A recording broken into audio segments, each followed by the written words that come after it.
Mike McAllister's joining us now. Mike, do you find that that at every football commit, it's like, yeah, Fran, here we go, and every basketball commit, you've got to do some explaining? Yeah, I mean, this is the state of things. If Fran Brown got a commitment from an unrated player, everyone would say, "Ooh, it's Fran finding a diamond in the rough." If Syracuse got a McDonald's All-American commitment for basketball, the comment would be, "Why didn't anyone else want him?" I mean, that's where we're at with the fans right now. Yeah, no doubt. I even had someone saying, "What happened to the days of getting guys like Ronnie Cycli and Rakeem Christmas, et cetera?" I'm like, you guys know that when they came in as freshmen, they weren't all that good, right? It took a few years. Well, yeah, but nobody develops anyone anymore. Okay, but you're comparing the guy coming in to guys who took time to develop. Yeah. And then they spelled Cycli's name wrong and called him Hakeem Warwick, and it was like, what are we doing here? I love Hakeem Warwick. His music is wonderful. My favorite player. Did you? I kind of got into it with that guy also, and I was like, you just gotta let it happen. There's 13 scholarships. They got a 13th scholarship. They needed a tall guy. It wasn't just for the case of, it wasn't just the case of anybody. They just grabbed somebody. They clearly saw something in this kid, and so did Baylor, right? Yeah, Baylor and Kansas State were the other two schools that were involved with his recruitment. So again, it's not like there weren't other power conference teams after him. But yeah, I mean, he's a 7-footer. There's mobility. There's defensive skills that you see. Yes, he's raw offensively. No, the numbers aren't going to blow you away. But honestly, the main reason numbers aren't going to blow people away is because they see like 4 points a game in EYBL. And they don't see 24 points a game or something like that. If you put 14 points along with his rebounding and block shot numbers and his shooting percentage, and he's an 80% free throw shooter at the AAU level, I don't think there'd be as big of a question. But the fact that they only see 2 points or 4 points, et cetera, yeah, he's not a strong offensive player right now. Like he's not a guy you're going to throw the ball into the post and get out of his way and let him do his thing like you did Eddie Lampkin last year. That's not what he's bringing to the table as he is right now. But that doesn't mean there aren't skills there that you can develop so that over time he becomes a player that can do some things offensively. You got to let guys develop and see how it works out and all those things. When Syracuse got Petar Mastorovic last offseason, I didn't think there was any chance he was going to play. And he played quite a bit. And, again, showed some flashes of some things that you said, okay, I can see, some positive things in terms of what he could become. So we'll see how it plays out. But, again, Syracuse needed size. That was one of the biggest complaints with the roster was they didn't have a big with size. And getting a 7-footer who can score, is a good rebounder, and is really good defensively probably blows your entire budget. And then finding one that's got some experience when you've got two guys you've brought in through the transfer portal at the center position, it's not as easy to do as just snapping your fingers and making it happen. So they used their scouting abilities, used their evaluation skills, and found someone they think can help them not only this year but into the future. Mike, there's not a lot of tape on the center position for Syracuse going into this year. Is there? Right. You mentioned that there's not an Eddie this kid isn't Eddie Lampkin. They're not going to throw the ball into him. Is there a player on this roster that plays the center that you think could be that guy, or do you think Syracuse is going away from that completely? I don't know that you have. I mean, I haven't seen William Kyle and Ibrahim Soare enough to think that those are guys, based on what I have seen, that you're going to throw into the low post, get out of his way, and let him kind of isolate, one-on-one and try to make a post move and get a bucket. But I don't think that's what they're trying to do at the center position either. They're trying to get more mobile so that defensively on pick and rolls and in screen situations, they can switch and feel like they have a defender there who can stay with wing players and guards. They're trying to get guys that can rim run and be active and mobile in transition. So they're not looking for the Eddie Lampkin type of big.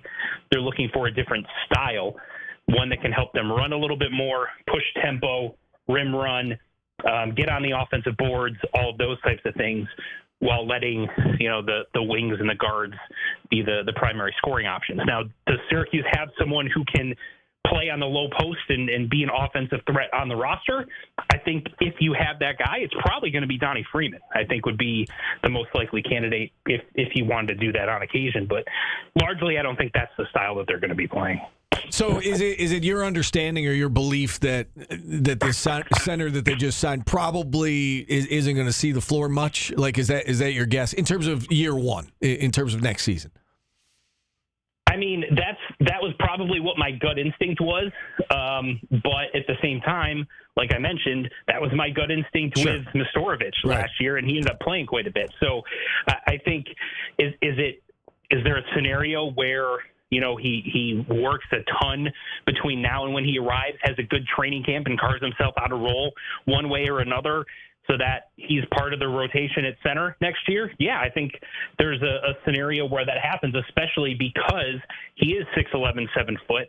The other two centers they have on the roster are 6'9", and even though they do have a guy like Donnie Freeman who's around 6'10" or so, having a guy at center like Diawara coming in, if he can show during training camp that he's ready to do some things from a defensive standpoint, from a shot blocking, rim protection standpoint, I can absolutely see himself carving out some minutes and seeing the floor this year. You put a positive spin on that, Mike, and I want to ask you the negative side of it.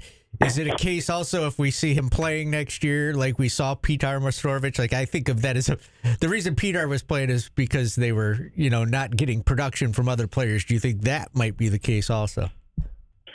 That's always a possibility, but I think with the fact that they've got three guys there, either you're going to have all three play because you aren't really sure on a given night who's going to be the one that's going to give you something, or you could have one or two guys that you can count on, and so the other one plays when there's foul trouble or injury situations. Or you could get to training camp and say, wow, we got three capable bigs that we think can all play, so we're going to try to keep them all rested and give them all some time, some sort of breakdown minutes-wise, like 25, 10, and 5, or, something like that. All three of those scenarios are possible.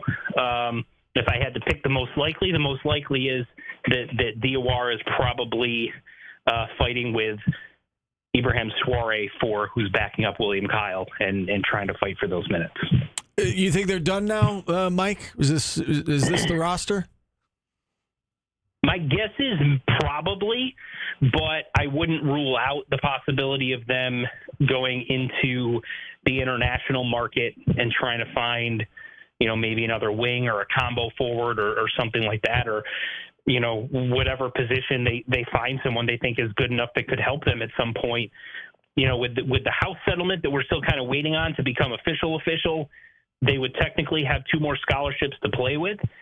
So in my opinion, why not use them, right? If you got them and you can find someone that you think is good enough to be on your roster.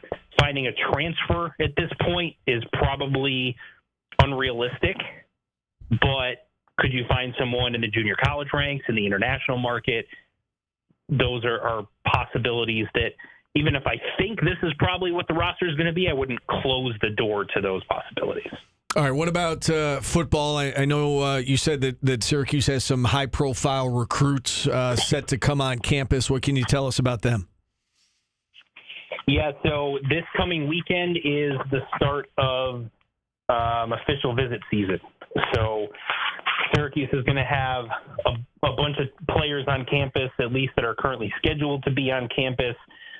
They've got James Johnson, who is a defensive lineman that goes to Northwestern High School in Florida. He is a top 100 national overall recruit, 4-star player. Andre Clark, a 4-star corner, top 150 overall recruit from Virginia. Their 4-star wide receiver commit, Amari Goff, is going to be on campus. Amari Goff. They've got other highly thought of guys like cornerback Hakeem Satterwhite, running back Jamal Rule, who's supposed to visit Wisconsin this weekend, but is visiting Syracuse instead. They've got some commits that'll be on campus. And you always open up the possibility that there could be some surprise visitors. One name that I'm keeping an eye on is Calvin Russell, who's a 5-star wide receiver who also goes to Northwestern High in Florida. So the fact that one of his teammates is coming up this weekend, I'm not saying that means he's going to visit or there's a strong possibility that he's going to visit, but it's at least something I'm keeping an eye on. And then there's a big name that kind of started getting some buzz around him recently because he released top 7. Syracuse is included in it, and he's a local kid. His name is Messiah Hampton. He's a 4-star wide receiver. He's from the Rochester area. He's a top 200 overall recruit, the number 1 player in New York. And almost all of the bigwigs want him. Ohio State wants him. Oregon wants him. He's already taken an official visit to Penn State.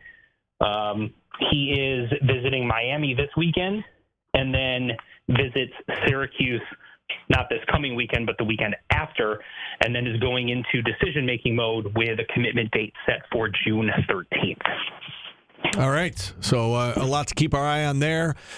Mike, as always, we appreciate you coming on. Thanks so much for the time, and enjoy the rest of your week. Thanks, guys. Just remember, every player Syracuse gets is the best of all time. Don't let anyone tell you otherwise. Also, stay strong on that internet. It's a dangerous place. I'll try. If we can get Hakeem Warwick's name spelled right, I'll be happy. Yes, that would be a step in the right direction. All right, Mike McAllister, everybody. We'll take a timeout. We'll wrap up hour number 1. Tim Leonard will join us at the top of hour number 2. Hakeem Warwick was our second choice. Yep. They wanted Julius Hodge. Right, went to NC State, opened up the scholarship. And Rakeem Christmas was a McDonald's All-American. He was, yep. But he took a little while. Ronnie Cycli was a project of all projects. He couldn't catch the ball. People hated him his freshman year. Yes. They booed Fab Mello his freshman. Fans booed Fab Mello his freshman year. Yeah. I don't know if you remember that. Yeah. They don't want. You just got to come in and be Shaq immediately. Yeah. It's not easy, especially for big guys. All right, we'll take a time out Jesse here. Edwards progressed. He did. Baby Giraffe. Yeah, that's to start. right. Yeah, we used to call him the Baby Giraffe. And by the time he left, he was not a full-grown giraffe. He was no longer a baby giraffe. All right, we'll take a time out here. We're back after this on ESPN Radio.